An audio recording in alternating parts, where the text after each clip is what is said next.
Hey everyone, this is Brandon One Arch, and today we have a 50 comics mystery box for $25. I picked this up locally not long ago. What we have is in here is 50 mystery comics. In other words, I have no clue what's in here. Yeah, I already opened it because I went to shoot a video and the professional I am forgot to charge the camera. So about 2 or 3 comics in, it died. So there are 2 to 3 that I know what they are, but the problem is the way I put them back in here, I have no clue where they're going to be at. So hopefully I'll still be surprised when I find them. But like I said, I have no clue what's in there. Now, what we're going to do is I'm just going to go with half of them right now. And you'll have to stay tuned for in the future for the next half. But we're just going to do half of them right now. And as usual with comic books, what I like to do is I'll put a pile that's DC, a pile that's Marvel, and a pile that is what I like to call independent comics. Now, when I say independent comics, if they're not Marvel and DC on them, then they're independent to me. Now, if some of these are like older comics, there's a potential that Marvel and DC has bought out that company since then, but I have no clue because I go by what's on the top. Now, there are some that I'm pretty sure I can tell you which is under Marvel and DC, but for the sake of me trying to not spend 20 minutes in this video of trying to figure out, wait a minute, who bought this out, we're going to skip that. So first up we have Lark's Killer.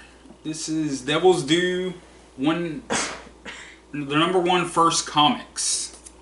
And she looks angry, but yeah, it is what it is.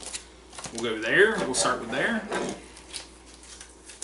Next up we have Civil War II, Choosing Sides 4. Of course, it is Marvel. And of course we got Punisher up top and Nick Fury on the bottom. And I would imagine the Punisher is probably up to no good. Next up we have Batgirl and the Birds of Prey. Of course, DC Rebirth, Source Code Part 1, number 11. Let's see, and then, like I've said in the past, I love DC. I'm a huge DC fan. Now, I don't have a lot of Batgirl or Birds of Prey stuff, but it's because I just don't have any of it. So next up we have Hawkeye, #1, The Arches Generations. This is a fried pie variant. Of course, I am a Hawkeye fan. And then next we have Vader Down, Vader Down. Of course, it only says Vader once, but it's a variant edition of Fried Pie #1. Of course, Marvel has all the Star Wars stuff now. Let's see, next up we have Infinity Countdown, Black Widow, #1. And of course, I love #1, so we're getting a lot of #1s. Next up we have Maestros. It's a #3 from the Future Comics, so this is an Image Comics. Up next, we have Heroes Vengeance, a Fried Pie variant. This is #1. Of course, it's now I don't know if this is direct link to the first seasons of Heroes, or if it's something in the middle between Heroes and then Heroes Reborn, which was I guess you can say a mini-series. I think it was on a year or 2. And I'm not really sure who does the... Oh, it actually says at the bottom if I would have read it. A prelude to the TV series Heroes Reborn. It's actually at the bottom if I would have read the cover. Let's see, the next one we have is Rocket Raccoon #1. Variant edition Fried Pie variant. It is a Marvel comic. I don't know why his eyes are so big. It's creepy. Next one we have is Civil War II, Kingpin 001, another Fried Pie variant. A lot of fried pies in here. I wonder how many of them are apple. Maybe peach. Next up we have Marvel Star Wars #38, another fried pie. And next we have, this feels awfully thick, we have Electric Memory Man Plus. That is different. Titan Comics. It's a #1. Another fried pie. Next up we have #4, Cable. Of course, Marvel Comics. That is cool.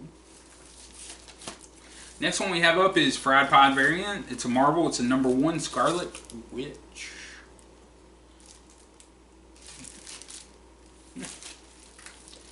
And then the next one is #1. It is the Phoenix Generations fried pie variant, #1.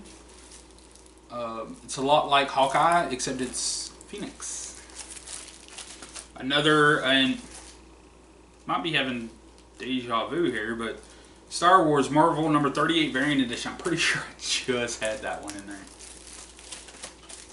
Next up, we have, wow, this is a really thick comic too. We have Dark Knight's Metal #6 with Wonder Woman fighting Smaug. Don't know if that's really Smaug, it just looks like it.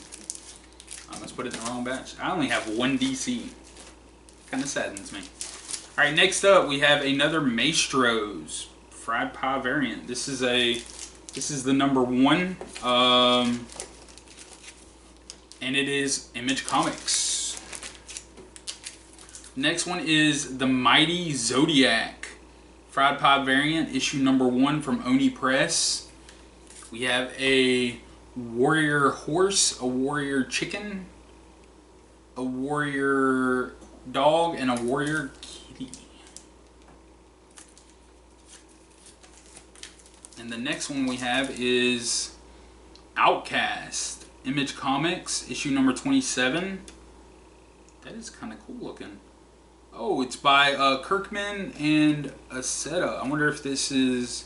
It's Skybound Comics by Robert Kirkman. I'm thinking it's probably Robert Kirkman.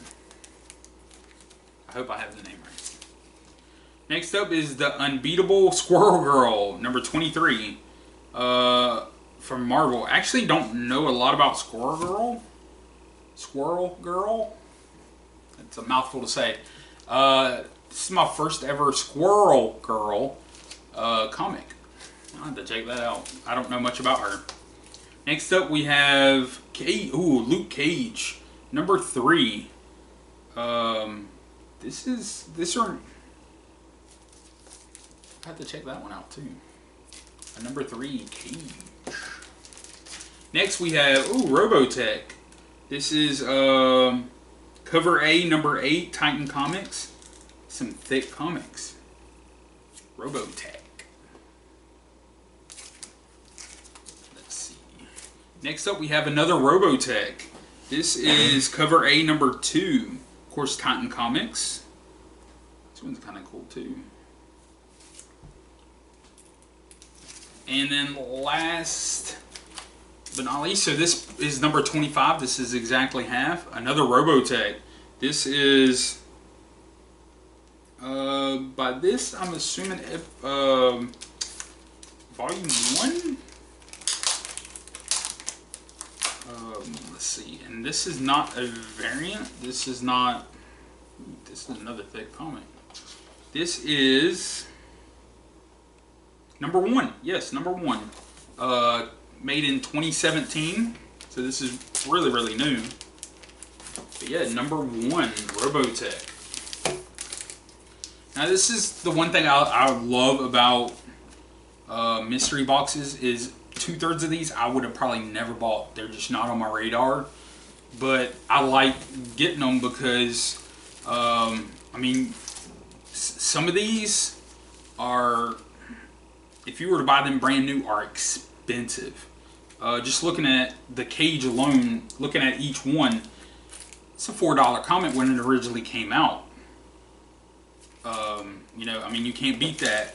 The newer DC stuff, I mean, let's see, I don't see it on the front of this. This might be one of those where it's on the back. Let's see. Comics over the years, and this doesn't have a price, but comics over the, it's at the top right, or, yeah, top right. If I would have paid attention, this one was $5 when it came out. So I mean, right there, you're looking at, if you got these when they first come out, this is, say, before tax, depending on, you know, the state you live in or city, you're looking at just $9 right there. And then you throw out this Robotech, which I'm not sure how much they would cost, other than the price of the store. But most comics are anywhere, starting price back in the day was $2 to $3, if not higher, depending on where you bought it. And I mean, Marvel's one of those things, it's going to fluctuate. Comics just fluctuate. Now, I would say a lot of these, 2/3 of these comics I'll keep. Especially, I know I don't own any of these DC. A lot of the Marvel, other than the Star Wars, I'll definitely hang on to. I do like Luke Cage. Squirrel Girl, I have to look into. Of the independent ones, I mean, who could turn that comic down? That is just, you have warrior animals. Can't get mad at warrior animals. But something tells me this one's bad. Something just tells me. But stay tuned, more videos. Part 2 will be coming sometime. Sometime soon. Might make you wait a little bit on it, but come back for more videos. Like, share, subscribe, leave a comment. Until the next time I see you. Auf Wiedersehen.